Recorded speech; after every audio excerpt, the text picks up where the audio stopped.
Inhalamos, sostenemos el aire unos instantes y soltamos. Tus vibraciones te afectan a ti y a todo lo que te rodea. Visualiza una energía que surge de tu alma y se convierte en partículas de luz y amor. ¿Qué se supone que estás escuchando? Es un video de sanación cuántica. Mañana tengo examen y me han dicho que estos audios sirven para que todo fluya de manera positiva en tu vida. Llevo 2 semanas con esta rutina, 3 veces al día y toda la noche mientras duermo. ¿Te ha funcionado? No, pero se trata de tener paciencia. No quiero arruinar tus ilusiones, pero hasta donde sé, eso no tiene nada que ver con lo cuántico. ¿Y qué se supone que es lo cuántico según tú? Honestamente, tampoco lo sé. Escuché algo de eso por alguna película de ciencia ficción y lo único que me quedó claro es que se trata de un concepto de física. Ya me acuerdo, tenía que ver con un superhéroe que se hacía del tamaño de una hormiga y luego de un tamaño todavía más pequeño, ¿no? Sí, lo hacía para viajar en el tiempo, al grado que era del tamaño de los átomos. Pero allí no se detenía la cosa, se encogía todavía más hasta estar en un lugar rodeado de unos puntos de luz muy lejanos. ¿Te imaginas algo así? No realmente. Eso es solo una película. Dudo mucho que los viajes en el tiempo sean más creíbles que lo que yo escucho. Te propongo que investiguemos en otras fuentes a qué se le llama física cuántica. Supongo que para eso hay que ir al origen del asunto.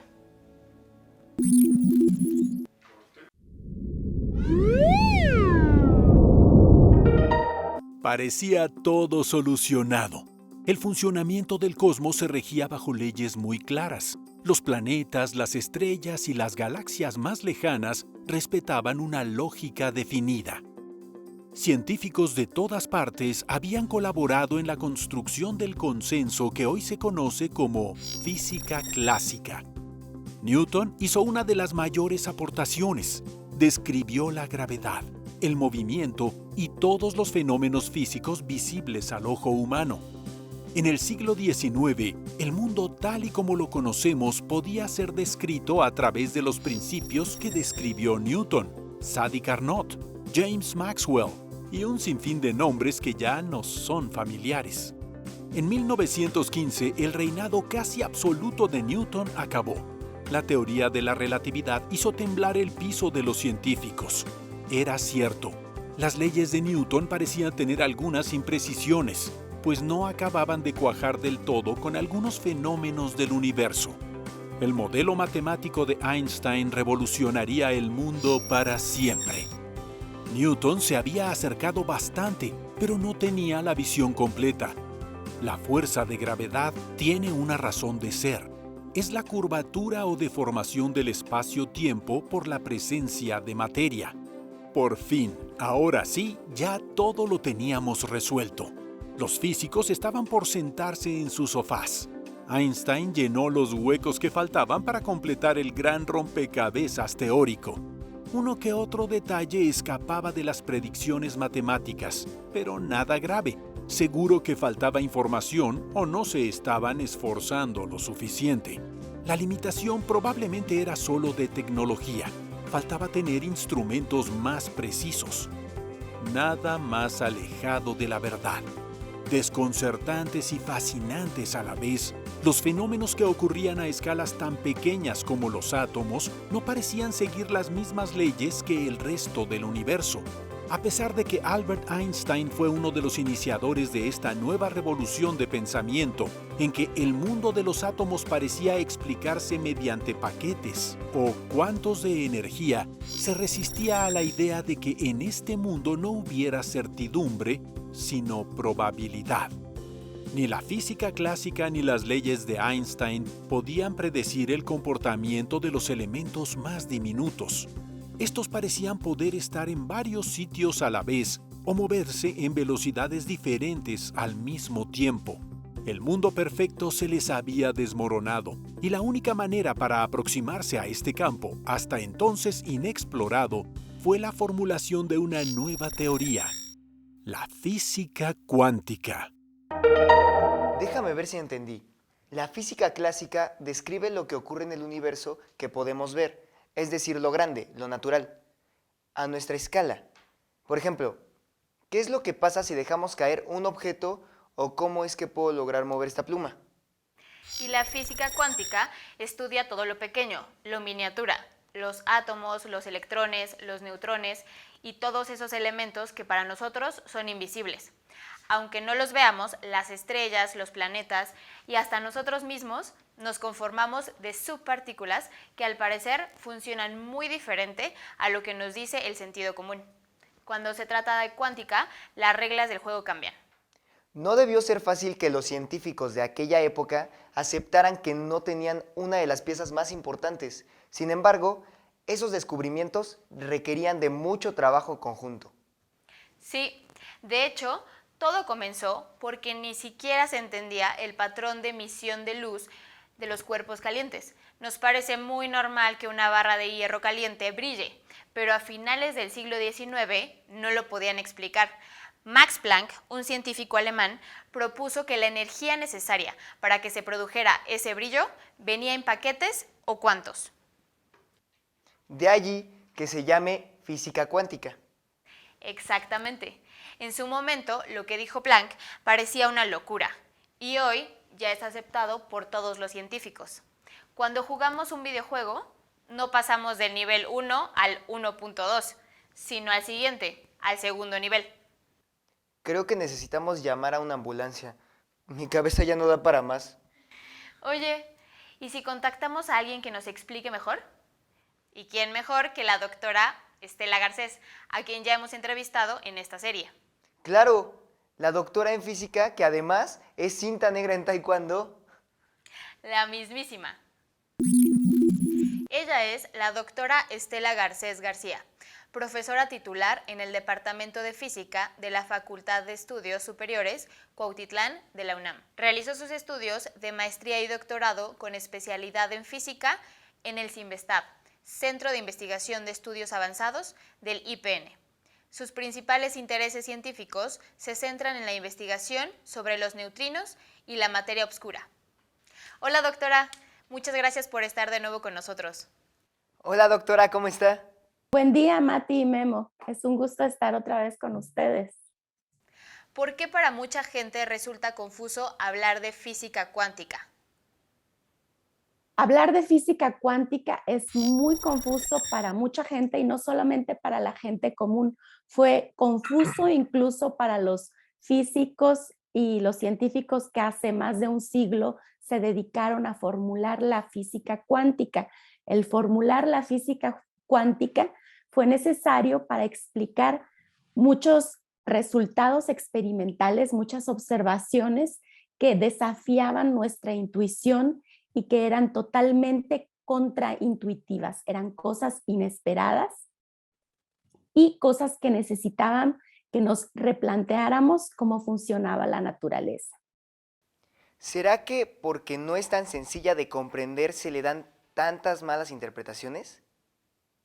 Desgraciadamente, hay quienes se aprovechan de nuestra falta de conocimiento de la cuántica y a veces se emplean términos como cuántico en otras cosas que no tienen que ver con física y que no tienen que ver con la ciencia. Desgraciadamente, a veces en casos de charlatanería o se tiende a tergiversar términos y emplear términos de la ciencia que no tienen ninguna aplicación.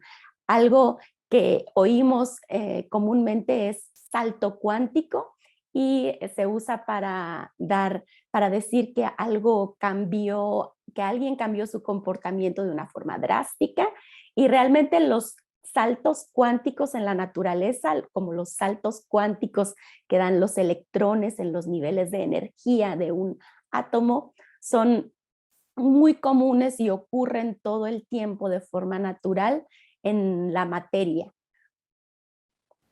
Desde el punto de vista de la ciencia, ¿Cómo ha cambiado la manera de ver el mundo la teoría cuántica? Antes de la teoría cuántica, antes de los resultados de los experimentos como el efecto fotoeléctrico, el experimento de la doble rendija, la explicación de la radiación de cuerpo negro, creíamos que ya todo en la naturaleza estaba explicado por la física newtoniana, y en la física newtoniana todas las variables son continuas y podemos predecir muy bien, por ejemplo, la posición de los cuerpos celestes en el cielo. Podemos decir como una maquinita de reloj cuál va a ser la posición en un tiempo dado del Sol o de la Tierra. Y creíamos que esa era la interpretación para cualquier fenómeno en la naturaleza, que todo estaba descrito por variables continuas y que todo podía ser predicho como en la mecánica clásica. Desafortunada o afortunadamente, encontramos esta serie de resultados experimentales con unos que eran difíciles de explicar con la mecánica clásica, y para esto fue necesario completamente reformular lo que se sabía de mecánica clásica y postular algunas cosas. Postular, por ejemplo, que la energía en los átomos estaba cuantizada y solamente tenía algunos valores permitidos, no una serie de valores continuos donde todos están permitidos, y postular otras cosas necesarias como las probabilidades o las funciones de probabilidad, donde era esta la forma de calcular cuál iba a ser el estado futuro de un sistema en teoría cuántica. ¿Qué es la dualidad onda-partícula?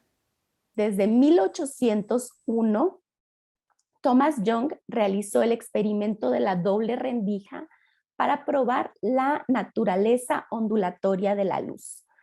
Y este experimento, siglos después, fue repetido usando partículas. Este experimento nos dice que si ponemos dos átomos en dos diferentes cajas y las dejamos salir, el comportamiento o el patrón que observemos en una pantalla al frente de estas cajas va a depender de la presencia de la otra caja, y que no solamente vamos a observar una dispersión como si todas las partículas estuvieran saliendo de una de las cajas, sino que las partículas, también los átomos o los neutrones o protones que estén en esas cajas, pueden comportarse como una onda, es decir, que pueden salir al mismo tiempo de las dos cajas. Y además esto va a depender de si tenemos detectores cerca de las cajas o no. Vaya, eso significa que las partículas muy pequeñas no se pueden describir con la precisión a la que estaban acostumbrados los científicos. Ya me imagino la cara que pusieron todos cuando concluyeron que la luz puede comportarse como una partícula en ciertas circunstancias y en otras se comporta como una onda. Pues desde que empezamos a investigar estoy segura de que tenemos la misma cara que ellos. Bueno, al menos yo no tengo que interpretar esos resultados tan extraños. Eso sí, Planck y Einstein plantearon esta idea de que la luz, aunque tenía características de onda, también viajaba en forma de cuantos. Pero después vino Louis de Broglie y tómala, que saca que en realidad la dualidad onda-partícula se le podía aplicar a toda la materia. Y espérate, en ese momento el dolor de cabeza apenas era una punzada. Erwin Schrödinger desarrolló una ecuación en 1920 para predecir en qué lugar del espacio se encuentra una partícula. El resultado puede estar en cualquier sitio e incluso puede hacerlo simultáneamente. ¿Te refieres a la superposición cuántica? Sí, y otra vez estamos en terrenos pantanosos. Si colocamos un electrón dentro de una caja, este podrá estar en un montón de lugares. Si abrimos la caja y lo miramos, el electrón solo podrá estar en un solo sitio. Así es. algo que Werner Heisenberg explicaría como el principio de incertidumbre. No importa qué tan bueno seas observando al electrón, si conoces su posición, entonces no sabes su velocidad y viceversa. Creo que estoy en un estado de superposición en donde entiendo y a la vez no entiendo nada. Ando igual. ¿Por qué no le preguntamos a la doctora Estela Garcés? ¿En qué consiste la paradoja del gato de Schrödinger? La paradoja del gato de Schrödinger nos dice que puede haber en una caja un gato que está vivo y muerto a la vez. Lo que quiere decir esto es que hay una superposición de dos estados, el estado de vivo y de muerto, y solamente podremos saber si está vivo o muerto al abrir la caja. Y el abrir la caja en mecánica cuántica sería hacer una medición del sistema o hacer el colapso de la función de onda. ¿Por qué se consideran tan trascendentes para la sociedad los avances en la teoría cuántica? Toda la formulación de la teoría cuántica y sus avances permitieron manipular y comprender cómo funcionaba la electrónica a nivel atómico, y esto nos permitió inventar dispositivos como los transistores y dispositivos muy pequeños de la electrónica que usamos hoy en día. Esto revolucionó las telecomunicaciones, revolucionó los dispositivos que usamos en el día a día, miniaturizó las televisiones que usamos y tuvo realmente una trascendencia muy, muy importante en nuestra sociedad. En sus investigaciones, ¿qué es lo más fascinante que se ha topado con respecto a la física cuántica? En mis investigaciones me dedico a estudiar la física de los neutrinos. Los neutrinos son partículas fascinantes, de las más abundantes en el universo. Son súper ligeras, siempre se están moviendo y se producen en las reacciones nucleares de fusión y de fisión. Se producen en las estrellas. La estrella más cercana que tenemos y de la que hemos estudiado mucho los neutrinos es el Sol. Y resulta que en la Tierra medimos muchos menos neutrinos de los que esperábamos que el Sol estaba emitiendo. Y la explicación de este fenómeno fue las oscilaciones de neutrinos. Lo que sucede con los neutrinos es que son como el gato de Schrödinger. Son una superposición de diferentes estados cuánticos y tienen una probabilidad de ser de 3 tipos de neutrinos. En lugar de estar vivos y muertos, los neutrinos pueden ser del electrón, del muón o del tau. Y con este cambio de sabor de muón, electrón y tau, con estas oscilaciones se pudo explicar que realmente no había menos neutrinos de los que esperábamos del Sol, sino que los neutrinos estaban cambiando de estado cuántico, y cuando se pudieron medir todos los sabores de neutrinos, supimos un poco más sobre cómo se producían las fusiones nucleares del Sol, supimos un poco más sobre la composición del Sol y supimos un poco más sobre los neutrinos y sus combinaciones de estados cuánticos. ¿Hay lugar para nuevos descubrimientos dentro de la física cuántica?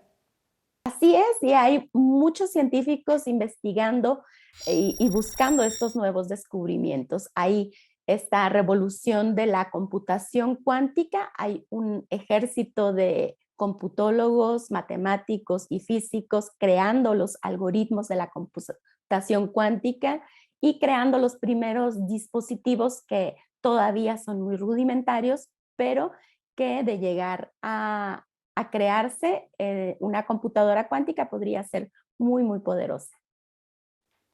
Adiós, doctora, muchas gracias por su tiempo. Nos vemos, doctora. Muchas gracias. La física cuántica está en todas partes. No importa qué tan contraintuitiva nos parezca, si ponemos un poco de atención, está presente en las películas, la literatura y, desafortunadamente, también en las conferencias de uno que otro charlatán que la ha utilizado a conveniencia. La mecánica cuántica fue uno de los grandes descubrimientos del siglo XX. Nos proporcionó las gafas para mirar el mundo con otros ojos.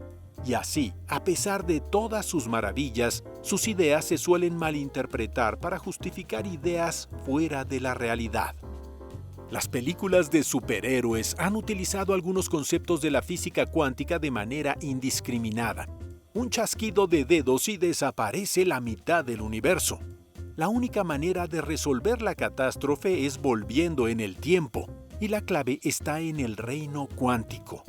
Aunque es una idea bastante seductora, la realidad es que hay que darle muchas licencias para que esto resulte remotamente posible. Los problemas interpretativos de la mecánica cuántica aparecen por montones, y eso también ha dado lugar a engañosas elaboraciones que propagan ideas falsas bajo el nombre de conciencia cuántica, meditación cuántica y todo el misticismo cuántico que no tiene nada que ver con la ciencia. Lo anterior no quiere decir que la física cuántica no tenga cabida en la vida cotidiana, pues de hecho sus aplicaciones son esenciales para la sociedad moderna. Los teléfonos móviles, la resonancia magnética, la computación cuántica y hasta el GPS son el resultado de una de las revoluciones científicas del siglo XX. La verdad, ni tú ni yo, los dos andábamos bien alejados del verdadero significado de la mecánica cuántica. Es que sí da un poquito de miedito adentrarse en un tema que al inicio parece muy complicado de entender. Hay que hacernos el recordatorio constante de que la física cuántica tiene por objeto sistemas en escalas de partículas elementales. Por lo tanto, posee métodos que solo tienen sentido dentro de su propia disciplina. Y además, no es necesario imaginarlo todo. Sí existen objetos palpables que funcionan gracias al conocimiento que tenemos sobre cuántica. Y de hecho, nuestros celulares, computadoras y tabletas también necesitan de la aplicación de la mecánica cuántica para andar. Sí, usan transistores, es decir, componentes electrónicos que emplean semiconductores para transmitir la información. La mecánica cuántica se aplica en un montón de cosas. Está detrás de los mensajes de texto y hasta en las clases virtuales. En este tipo de telecomunicaciones se emplea la fibra óptica. Las fibras, por sí solas, no son nada del otro mundo, pero la luz que utilizan para enviar información es a través de láseres, que son dispositivos cuánticos. Entonces, no hay que irnos tan lejos. El simple hecho de entretener al gato con el láser ya es servirse de la mecánica cuántica. Entonces, los físicos al principio de la revolución cuántica estaban bastante divididos. No podían creer que el mundo cuántico fuera tan raro y contradictorio con respecto a todas las demás leyes de la física. Actualmente ya no ponemos en duda la existencia de la teoría cuántica, pues tenemos la tecnología necesaria para demostrar que las predicciones antes descabelladas son realmente correctas. Allí lo tenemos. Hoy ya hasta se habla de computadoras y materiales cuánticos. Computadoras capaces de hacer billones de operaciones al mismo tiempo. Jugar videojuegos no volverá a ser lo mismo. Para eso falta mucho, pero para allá vamos. Conocer cómo se comporta la materia nos podría llevar por caminos impensables hasta ahora. ¿Sabes? Arthur C. Clarke, un científico británico, alguna vez dijo: cualquier tecnología lo suficientemente avanzada es indistinguible de la magia. ¿Y no es cierto? Hace apenas un siglo no teníamos ni idea de la vastedad del universo, de lo complejo de su funcionamiento. Los científicos durante cientos de años han tenido que unir cada una de las piezas que nos permiten comprender desde dónde estamos parados. No fue nada sencillo, ni siquiera ahora lo es. Todos los días el mundo científico trata de entender las incógnitas que atormentan a la humanidad. ¿Quién sabe? En una de esas se nos viene otra revolución de la física. Ay, no quisiera estar en los zapatos de los físicos. Si la cuántica ya es un verdadero lío. No te preocupes. Richard Feynman, ganador del Premio Nobel por su trabajo en electrodinámica, dijo: si piensas que has entendido la física cuántica, significa que no has entendido la física cuántica. Memo, no sé a ti, pero a mí el tema de la revolución cuántica me dejó girando. A mí me dejó suspendido entre las ondas y las partículas. Me imagino que algo parecido les habrá pasado a todos los que nos han seguido. Y para conocer más sobre este tema, les voy a recomendar el libro Física Cuántica para Filósofos, de Alberto Clemente de la Torre, de la colección La Ciencia para Todos, del Fondo de Cultura Económica. Suena a que me va a poner a pensar. Sí, es un libro para los que quieren saber sobre física cuántica, pero sin tener que ser científicos para entenderla. Entonces, es ideal para nosotros. Perfecto. Bueno, ya ha llegado el momento de decirles adiós por hoy. Eso sí, no olviden visitar nuestras redes sociales que aparecen en pantalla. Los esperamos pronto.